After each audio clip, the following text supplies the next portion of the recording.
In retrospect, the seemingly ordinary mathematics lesson unfolding in room 23 of Riverside Elementary proved to be far more significant than its surface elements might suggest.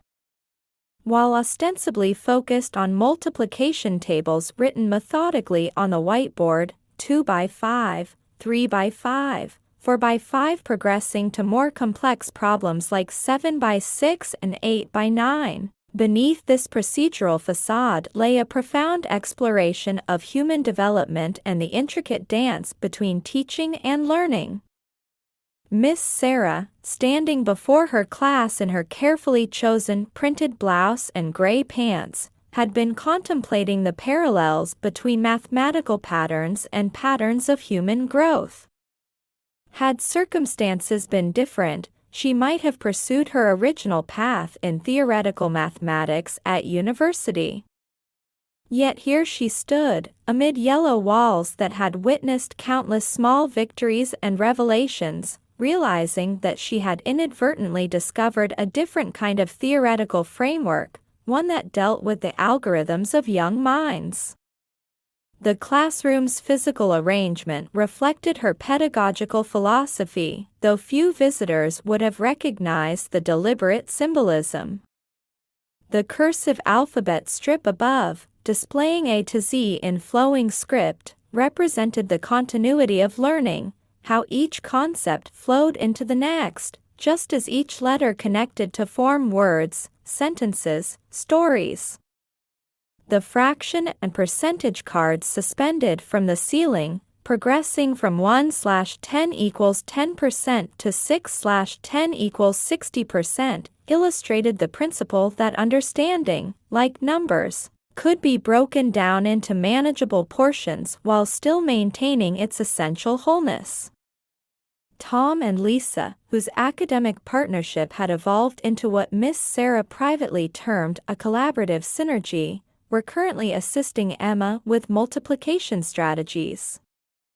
Had anyone observed them at the beginning of the term, they would scarcely have recognized these same students. Tom, whose quick mathematical intuition had previously isolated him from his peers, had learned the art of patient explanation. Lisa, clutching her trademark pink pencil case like a talisman, had transformed from a hesitant learner into someone who could articulate mathematical concepts with remarkable clarity. If we think about multiplication as groups of things, Lisa was explaining to Emma, demonstrating a level of metacognition that would have astonished her former self. It's easier to understand larger numbers. The simplicity of her explanation belied the sophisticated cognitive processes at work, a fact not lost on Miss Sarah. The morning sunlight, filtering through the large windows, cast an almost metaphysical glow across the blue desks arranged in their careful geometry.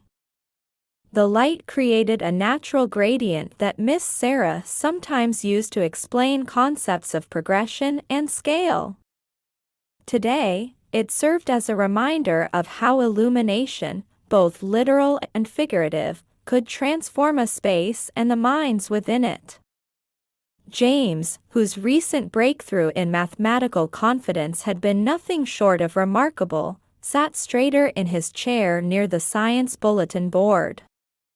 The board's bright blue background and bold green science lettering served as a visual anchor, reminding students that mathematics wasn't an isolated subject but part of a broader tapestry of knowledge.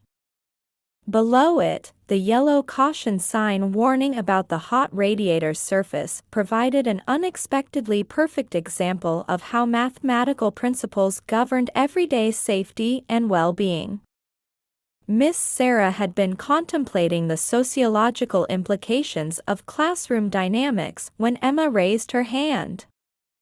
"Miss Sarah, I've been thinking about patterns," she began, her voice carrying the earnest enthusiasm of newfound understanding.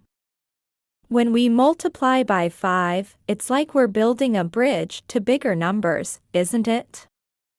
The metaphor, though expressed in childlike terms, demonstrated a sophistication of thought that might have gone unrecognized in a more traditionally structured classroom. Had Miss Sarah maintained the rigid pedagogical approaches she'd been taught in her teacher training, such insights might never have emerged. Instead, she had created what she termed an intellectual ecosystem, a space where mathematical concepts could cross-pollinate with other subjects and ideas.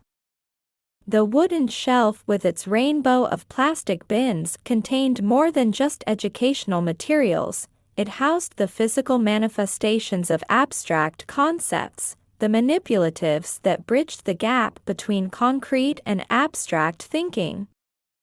Miss Sarah had arranged these resources with the same care a curator might devote to a museum exhibition, understanding that accessibility to learning tools was as crucial as the tools themselves.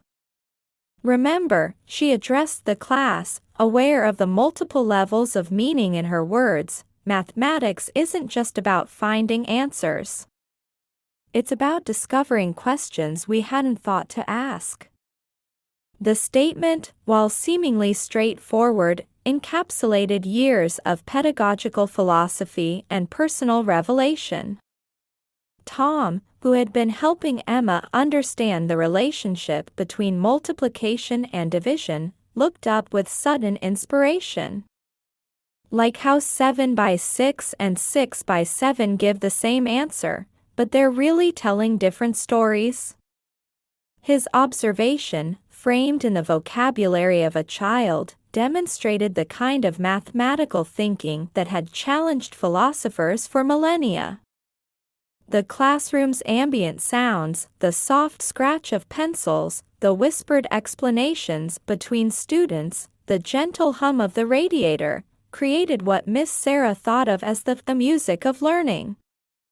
Each component contributed to a harmony that facilitated cognitive development and emotional growth.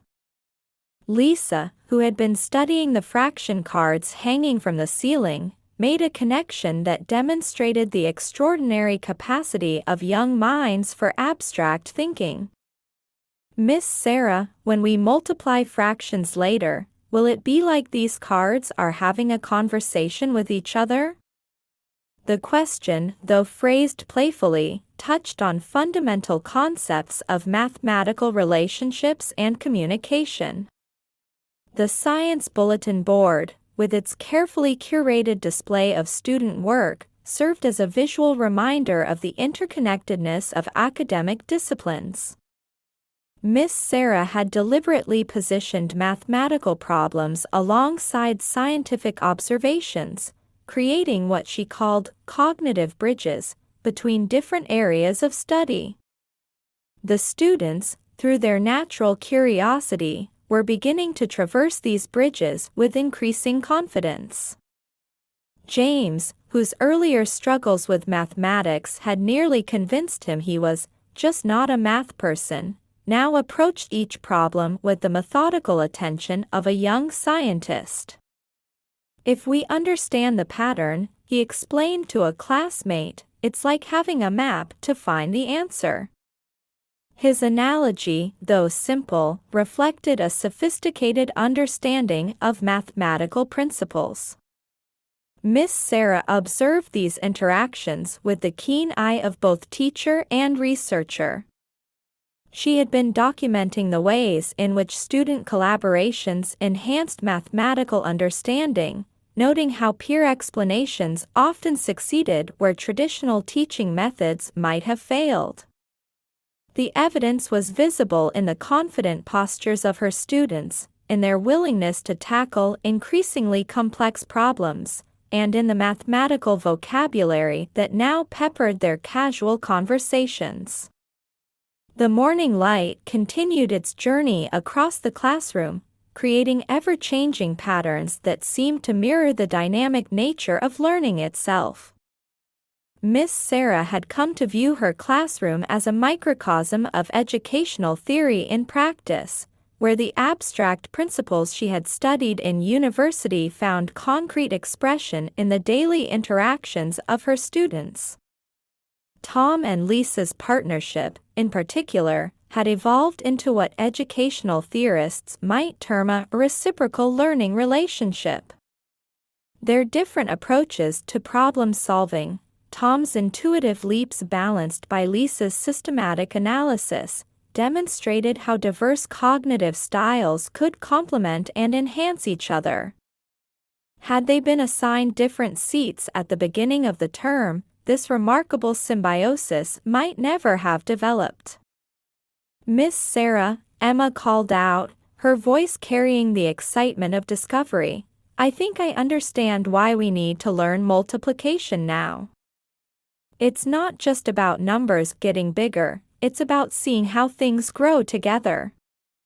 The observation, though expressed in elementary terms, touched on fundamental principles of mathematical progression and growth. The fraction and percentage cards hanging from the ceiling took on new significance in light of Emma's comment. Miss Sarah had designed this visual display to demonstrate mathematical equivalence, but it had evolved into something more, a tangible representation of how different expressions of the same concept could coexist and illuminate each other. As the morning progressed, the classroom continued to function as what Miss Sarah had come to think of as a learning laboratory. Each interaction, each moment of understanding, contributed to her growing conviction that effective education required more than just the transmission of knowledge. It required the creation of an environment where discovery could flourish naturally. The students, engrossed in their mathematical explorations, were unconsciously demonstrating principles of cognitive development that would have fascinated Piaget or Vygotsky. Their conversations, though focused on multiplication tables and number patterns, revealed sophisticated processes of abstract thinking and collaborative learning. "If we think about it," Lisa was saying to Tom as they tackled a particularly challenging problem, "multiplication is like building something big from smaller pieces." Her analogy, though simple, touched on fundamental concepts of mathematical construction and composition. Miss Sarah, listening to these exchanges while guiding other students through their work, reflected on how her teaching philosophy had evolved through years of classroom observation and interaction. The theoretical frameworks she had studied had been transformed by practical experience into something more organic, more responsive to the natural rhythms of learning and development. As the morning light reached its zenith, casting minimal shadows across the blue desks, Miss Sarah recognized that she was witnessing more than just a mathematics lesson. She was observing the delicate intersection of cognitive development, social interaction, and educational theory, all playing out in the simple acts of children learning to multiply numbers.